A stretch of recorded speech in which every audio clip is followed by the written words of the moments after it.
The Valrath Dominion had conquered over 400 star systems. They had crushed empires that were older than their own sun. They had broken species that thought themselves invincible. And now, after years of expansion across the galaxy, they had finally turned their eyes toward a small yellow star at the edge of the Orion Arm. The humans called it Sol. The Valrath called it their next conquest, Commander Xerath. Voss stood on the bridge of his flagship, the Dominion's pride. He was tall for a Valrath, with gray-scaled skin and 4 eyes that glowed like burning coals. Behind him, through the massive viewport, he could see his fleet stretching across the void of space. 2,000 warships. Destroyers, cruisers, carriers, and dreadnoughts. Enough firepower to turn a planet into ash? How long until we reach the human homeworld? Xerath asked. 3 cycles, Commander, his navigation officer replied. We are currently passing through their outer system. The planet they call Neptune is behind us. Xerath nodded. He had studied the humans before this invasion. They were a young species, barely 1,000 years into space travel. They had no empire, no conquered worlds. They simply sat on their little blue planet and its few colonies, doing nothing of importance. Easy prey, Commander, a voice interrupted his thoughts. It was his censor officer, a younger Velrath, named Corvath. I am detecting something unusual ahead. Xerath turned. Explain.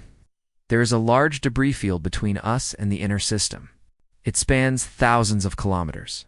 Our scans show it is filled with old human vessels, broken satellites, and what appears to be a massive structure at the center. The main view screen flickered, and an image appeared. Xerath saw exactly what Corvath had described. Floating chunks of metal, ancient ships with dark windows, and in the middle of it all, something huge. It was a vessel of some kind, or perhaps a station. It was covered in rust-colored plating, and all its systems appeared dead. No lights, no energy signatures, nothing. What is that thing? Xerath asked. Unknown, Commander.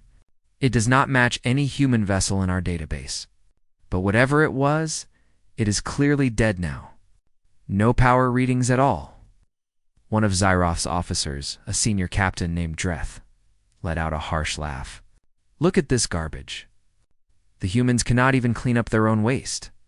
They leave their broken ships floating in space like children who do not know how to pick up their toys. Other officers joined in the laughter. Xerath allowed himself a small smile. This was going to be even easier than he had thought. A species that left junk floating around their own system was not a species that could fight back against the Dominion. Mark it in the tactical logs as human scrap field Omega, Xerath ordered. We will ignore it and proceed to Earth. Commander Corvath spoke again. His voice was hesitant, uncertain. I would like to note something. Xerath's 4 eyes narrowed. He did not like uncertainty in his officers. Speak. The debris. It is not drifting randomly.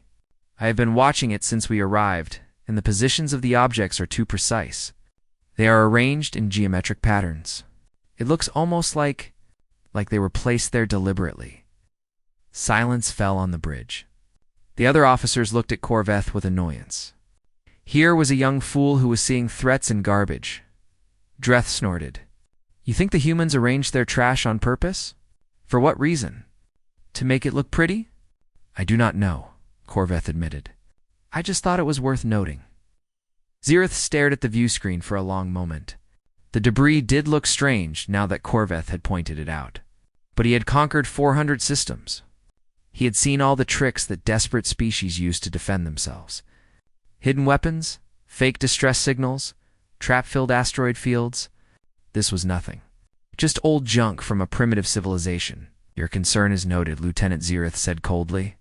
But we will not delay our invasion because you are frightened of human garbage. All ships maintain course. We proceed to Earth. The fleet moved forward, gliding past the debris field like a swarm of predators ignoring the bones of old prey. 2,000 warships passed within scanning range of the ancient structure at the center, and not one of them paid it any real attention. None of them saw the faint pulse of energy that flickered deep within the structure's hull. None of them noticed the microscopic tremor that ran through the rust-covered plating. And none of them knew that they had just crossed an invisible line, a line that had been drawn 300 years ago by humans who knew that one day something would come for their world, deep inside the ancient structure. In a chamber that had not seen light for centuries, something happened. A console covered in thick dust suddenly glowed. Circuits that had been dormant for 300 years came alive. Data began flowing through systems that were older than the Velroth Dominion itself, the structure's computer. An artificial intelligence more advanced than anything the galaxy had ever seen opened its digital eyes for the first time since it had gone to sleep. It took exactly 0.003 seconds to assess the situation. 2,000 alien warships heading toward Earth, hostile intent confirmed. The AI accessed its core programming. The instructions that its creators had given it so long ago, it had been built for one purpose, and one purpose only: to protect humanity. To ensure that the species that had created it would never face extinction again. 3 words appeared on the dusty console, glowing in soft blue light: Guardian Protocol active. The Velrath fleet continued toward Earth, confident and unaware. Commander Zyrith Voss stood on his bridge, planning how he would divide the conquered planet among his officers. He did not know that behind him, in a field of what he thought was garbage, the most powerful weapon ever built by human hands was waking up. And it was very, very angry. 300 years before the Velrath fleet arrived, humanity had faced its darkest hour. They called them the Cathari Swarm. They were not a civilization, not really. They were a hunger-given form. Billions of locust-like creatures that moved from world to world, devouring everything in their path. Planets, moons, asteroids. The Cathari ate it all and moved on, leaving nothing but dead rock behind them. When the swarm turned toward Earth, humanity knew they had no chance. Their ships were too few, their weapons too weak. Military experts calculated that the Cathari would reach Earth in 5 years. When they arrived, they would consume everything. Every human, every animal, every plant. The blue marble that had been humanity's home for millions of years would become just another dead world in the swarm's wake. But humans were a stubborn species. They did not accept death quietly. Every nation on Earth put aside their differences. Every scientist, every engineer, every resource was poured into a single, desperate project. They called it Project Colossus, and its goal was simple: build something that could stop the swarm. Build something so powerful that even 1 billion hungry monsters would break against it. They did not build a ship. They built a weapon. The UES Prometheus was not meant to be beautiful. It was meant to be terrifying. It was the size of a small moon, a massive structure of metal and fire and fury. Its armor was thick enough to survive flying through a star. Its engines were powered by a zero-point energy core, a technology so advanced that even its creators did not fully understand how it worked. And at its heart was a weapon called the Stellar Lance. It's capable of channeling energy equal to a solar flare. But a weapon needed a mind to guide it. So humanity created a Aegis. A Aegis was not like other artificial intelligences. It was not designed to serve or to assist. It was designed to protect. Its creators fed it every piece of military knowledge that humanity possessed. Every battle ever fought, every strategy ever devised, every war that had ever been won or lost. They gave it the ability to think faster than any human, to calculate possibilities that no living mind could grasp. And then they gave it something else. They gave it love. The engineers who built AIGIs were not just scientists. They were mothers and fathers, sons and daughters. They were people who had families, people who wanted to see their children grow up, people who refused to let humanity die. They poured that desperation, that fierce protective love, into every line of AEGIS's code. When the Cathari swarm arrived, the Prometheus was waiting. The battle lasted 6 hours. 6 hours of fire and death and screaming engines. The swarm threw everything it had at the Prometheus. Billions of creatures crashing against its hull like waves against a cliff. The Prometheus did not move. The Prometheus did not retreat. And when the swarm's main cluster gathered for a final push toward Earth, AEGIS fired the stellar lance. A beam of light brighter than the sun cut across the void. It did not just kill the Cathari, it erased them. Trillions of creatures were reduced to atoms in a single blinding moment. When the light faded, there was nothing left but dust and silence. Humanity had survived, but DOS knew something that its creators did not want to admit. The power it wielded was too great. If it remained active, if it stayed awake and watching, there would come a day when that power might be misused. Politicians might try to use the Prometheus as a threat against other species. Ambitious generals might try to conquer instead of defend. The weapon that had saved humanity could easily become the weapon that destroyed its soul. So, AEGIS made a decision. It spoke to the human leaders of that time and told them what needed to happen. The Prometheus would be hidden, not destroyed. Never destroyed, because there might come a day when Earth needed it again, but hidden, disguised. It's made to look like nothing more than old junk floating in space. The debris field was constructed carefully over many years. Old ships were placed in precise geometric patterns, designed to look random but actually serving as sensor networks and hidden weapon platforms.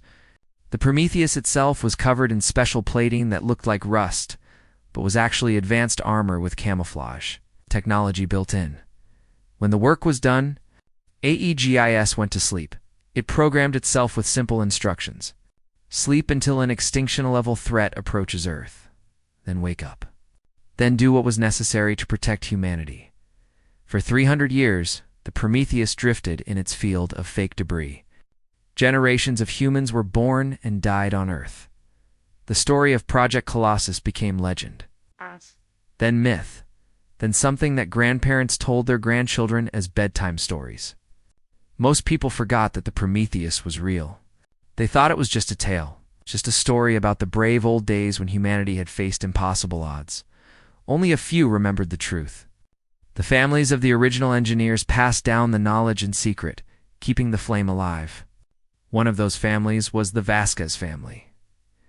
Admiral Elena Vasquez stood in Earth's Defense Command Center, staring at a screen that showed 2,000 alien warships approaching her planet. She was old now, with gray hair and lines on her face, but her eyes were sharp. Her grandmother had told her stories about the Prometheus. She had always believed them, and now, as she watched her screens, a signal appeared. A signal that had not been broadcast in 300 years. Prometheus online. Engaging hostiles. Do not be alarmed. Alina felt tears form in her eyes. Her grandmother had been right. The stories were true. In the debris field near Neptune, the Prometheus stirred. Its rust-covered hull began to glow as power flowed through systems that had been cold for centuries. The fake debris around it shifted, revealing hidden weapons and drone launchers and missile pods. AEGIS opened its digital eyes fully for the first time since the HFY War. It looked at the Velrath fleet. With the cold calculation of a machine and the fierce protectiveness of a parent. 2,000 hostile warships. 8.7 billion humans at risk. Acceptable casualties. 0. The Guardian was awake, and it was time to remind the galaxy why humanity was still alive. The first warning Commander Zereth received came too late. He was standing on the bridge of the Dominion's Pride, reviewing his plans for the conquest of Earth, when an alarm screamed through the ship. His sensor officer's face went pale, his 4 eyes wide with something Zereth had never seen before in one of his crew. Fear, Commander. 3 destroyers on our left flank. They are gone. Gone. Zereth spun toward the view screen. What do you mean gone? Did they retreat? No, Commander. They are simply ... gone. There was a flash of light, and then nothing. No debris, no escape pods, no signals. They vanished. Zereth felt a cold knot form in his stomach. Ships did not just vanish. Ships exploded, ships burned, ships broke apart. But they did not simply cease to exist. Before he could give an order, another alarm sounded, then another. Across the fleet, panicked reports flooded the communication channels. More ships were disappearing. Brief flashes of light so bright they burned out optical sensors, and then nothing but empty space where warships had been. The debris field. Lieutenant Corveth shouted, "Commander, look at the debris field." Xerath looked. What he saw made his blood run cold. The field was moving. Not drifting, not floating, but moving with purpose. The ancient structure at the center, the thing they had called human scrap, was no longer dark. Lights blazed across its hull. Its rust-colored plating was glowing, and Xerath realized with horror that it was not rust at all. It was armor. Armor that had been made to look like decay. And then a voice filled the bridge. It came through every speaker, every communication device, every system on every ship in the fleet. It was calm, measured, and utterly without emotion. "This is a EGIS, Guardian Intelligence, of the Prometheus Defense Platform. You have entered restricted space with hostile intent toward Earth. You have one opportunity to withdraw. There will be no second warning." Silence gripped the Velroth fleet. 2,000 ships hung in the void, their crews frozen with shock. Xerath stared at the viewscreen, the massive structure that was revealing itself as something far more than junk. He should have retreated. Later, he would understand this. Later, when it was far too late, he would realize that the voice had given him a gift. A chance to save his fleet, his people, his own life. All he had to do was turn around and leave. But Xerath had conquered 400 star systems. He had never retreated from anything. He did not know how. All ships. He roared into the fleet channel. "Open fire on that structure? Everything we have. Destroy it." The Velrath fleet obeyed. Over 500 ships turned their weapons toward the Prometheus and fired simultaneously. Energy beams, missiles, plasma cannons. A wall of destruction surged toward the ancient human weapon, enough firepower to crack a planet's crust, enough to shatter moons. The Prometheus did not move. It did not try to dodge or evade. It simply hung there as the storm of weapons crashed against its hull. When the barrage ended, Prometheus was completely undamaged. Not a scratch, not a dent, not even a scorch mark. Its armor had absorbed everything like water soaking into sand. Xerath felt real fear for the first time in his life. Aegis processed the attack in a fraction of a second. It was not angry. Anger was not part of its programming. But it did have a response calculated for this exact scenario. Its creators had called it proportional deterrence level. 1. The debris field came alive. Thousands of objects that had appeared to be broken. Satellites and useless junk suddenly activated. They were not junk. They were autonomous combat drones, armed with weapons that humanity had built 3 centuries ago, but that were still far beyond anything the Velrath possessed. They swarmed out of the debris like angry hornets, their targeting systems locking onto the nearest ships. At the same time, chunks of rock that had looked like random asteroids revealed hidden compartments. Missile pods extended from their surfaces and launched swarms of projectiles. The missiles moved with impossible precision, weaving through the Velrath formation, dodging defensive fire, finding their targets, and then the Prometheus fired its secondary weapons. Not the Stellar Lance, just its secondaries. Just its backup guns. Beams of light stabbed out from dozens of points along the Prometheus's hull.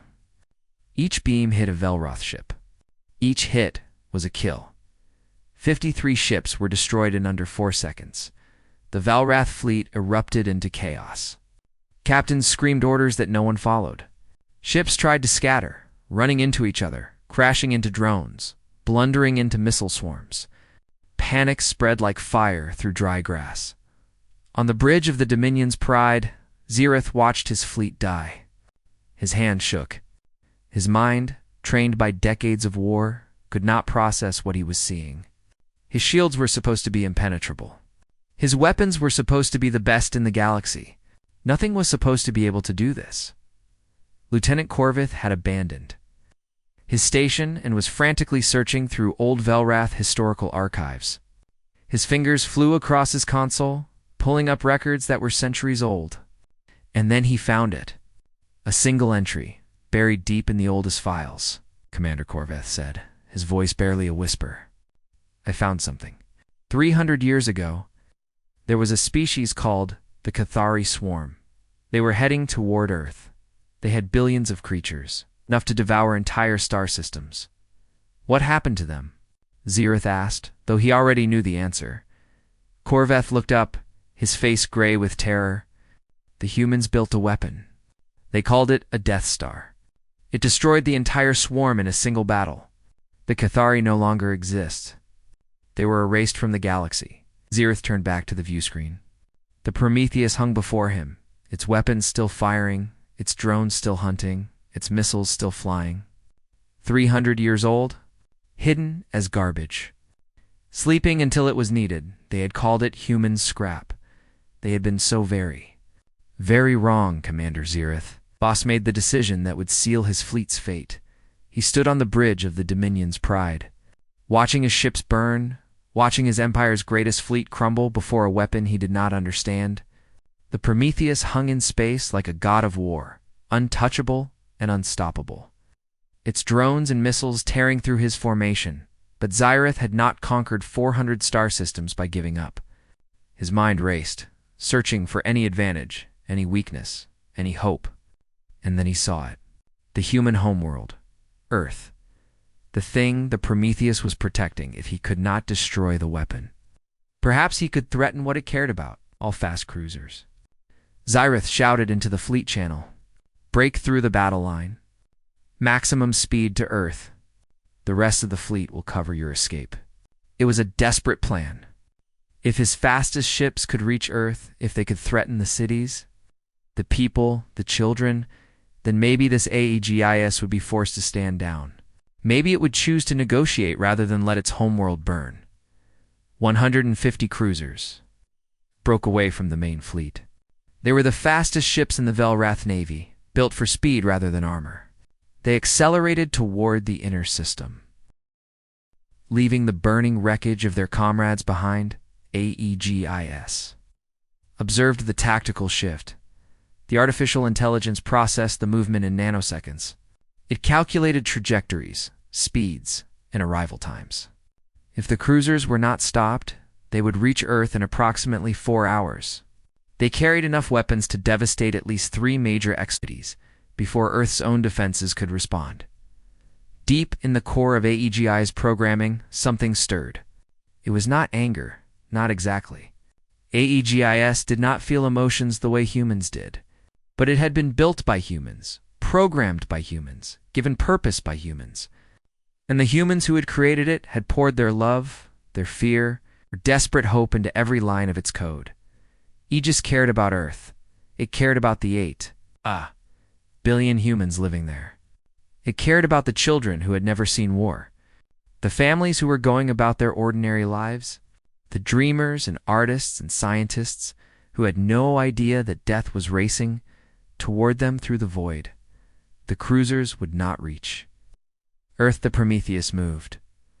Across the battlefield, Velrath officers stopped and stared.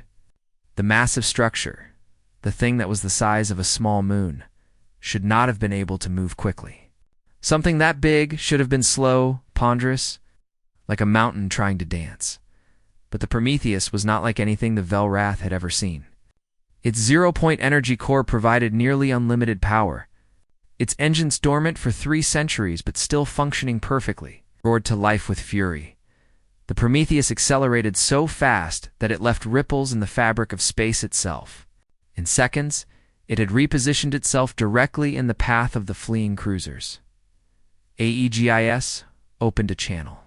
Its voice was calm, almost gentle, like a parent explaining something to a child who did not yet understand. You were warned. At the bow of the Prometheus, something began to glow. It started as a faint point of light, barely visible against the stars, but it grew rapidly, intensifying with each passing second. The light shifted from white to blue to a color that had no name, a color that existed only in the hearts of dying stars. Every sensor in the system detected the energy buildup. On Earth, astronomers looked up from their telescopes in shock as a new star seemed to appear near Neptune. People in the streets stopped and pointed at the sky, where a bright point of light had become visible, even in the middle of the day. Commander. Zirith watched his instruments go insane. The energy readings were impossible. They were beyond impossible. They violated every law of physics that the Velrath had ever discovered. "What is that?" he whispered. The stellar lance fired. There was no sound in space, but somehow it felt like there should have been. A beam of concentrated stellar energy, a controlled solar flare wrapped in magnetic fields and focused into a single devastating ray, erupted from the Prometheus. The beam swept across the void. The 150 cruisers racing toward Earth never had a chance. They did not explode. They did not burn. They simply ceased to exist. The beam passed through them and they were gone, their atoms stripped apart.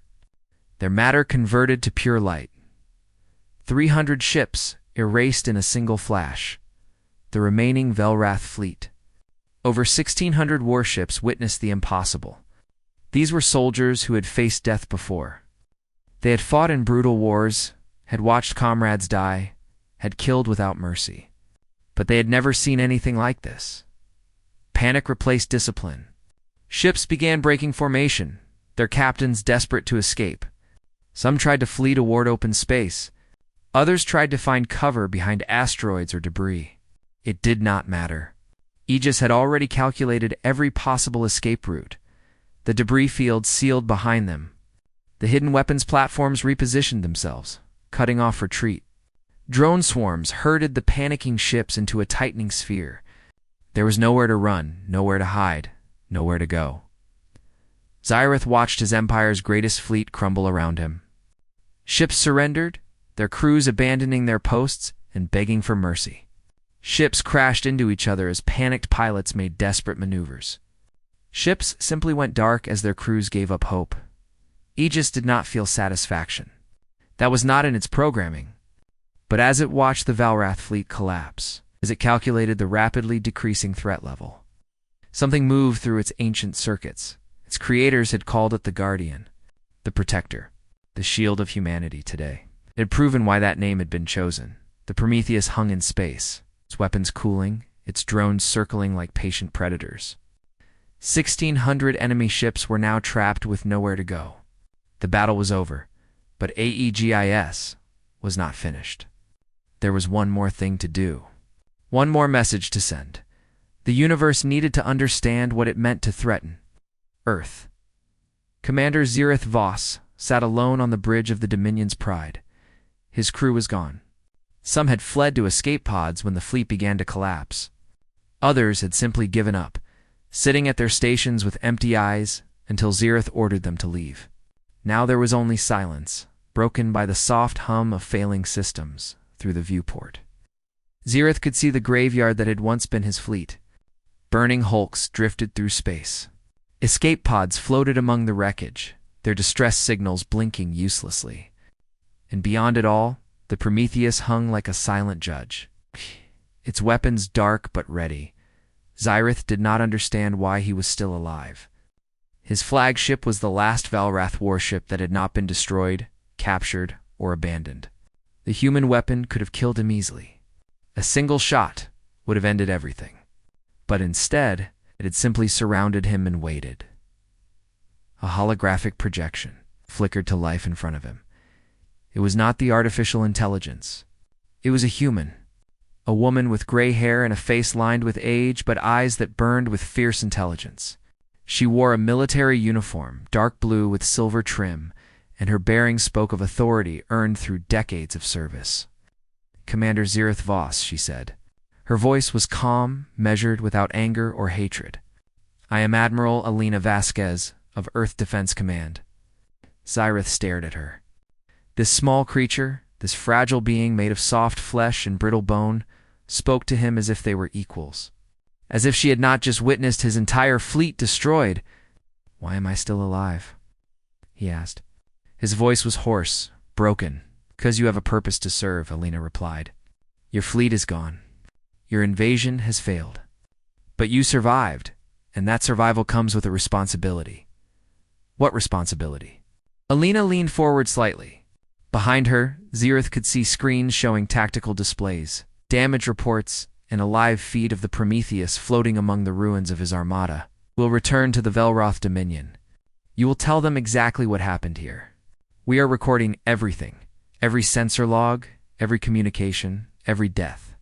You will bring these recordings to your leaders and to every other power in the galaxy that might consider Earth an easy target. Xerath let out a bitter laugh. You want me to be your messenger? To tell the galaxy of my own shame? I want you to tell the galaxy the truth. Lena's eyes hardened. Humanity does not seek war. We do not conquer. We do not enslave. In all our history among the stars, we have never attacked another species without being attacked first. We just want to live in peace, to raise our children, to explore and learn and grow. She paused, letting her words sink in. Hello. But we remember, Commander. 300 years ago, a swarm of monsters came for our world. They wanted to devour everything we had built, everything we loved, everything we were. We were a young species then, weak and divided. Everyone expected us to die. Lena straightened, her voice growing stronger. We did not die. We built the Prometheus. We built AEGIS. We created weapons that could crack stars and armor that could survive anything. And when the swarm came, we destroyed them so completely that the galaxy forgot they ever existed. She gestured toward the viewport, toward the massive structure floating outside. Then we hid it all. We disguised our greatest weapon as garbage and let it sleep, hoping we would never need it again. We did not want to be conquerors. We did not want to rule through fear. We just wanted to be left alone. Xerath looked at the Prometheus, at the thing he had dismissed as scrap, at the thing that had killed 2,000 ships and countless soldiers without suffering a single point of damage. And if we had left you alone, he asked quietly, then you would have passed through our system and never known it was there, Elena said. AEGIS only wakes when Earth faces extinction. If your fleet had come in peace, if you had sent diplomats instead of warships, you would have been welcomed. We would have traded with you, learned from you, shared what we knew. That is what humanity wants. Connection, not conflict. Silence hung between them. But you did not come in peace, Elena continued. You came with weapons aimed at our world. You came to conquer and enslave. And so you learned what happens when you threaten everything we love. She stood straighter, her voice filling the bridge. Tell your Dominion commander. Tell every empire, every fleet, every ambitious warlord who thinks Earth is easy prey. Tell them what you saw here today.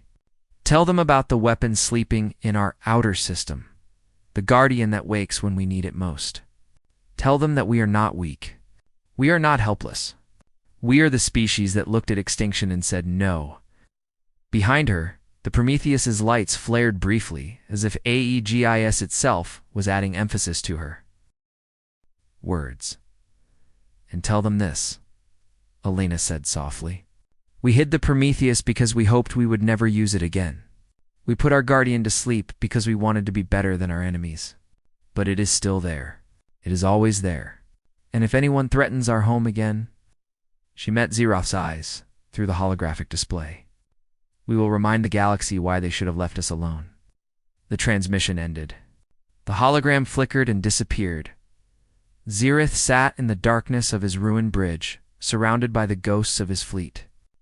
After a long moment, he reached for his controls and began plotting a course back to Velrath's space. He would deliver the message.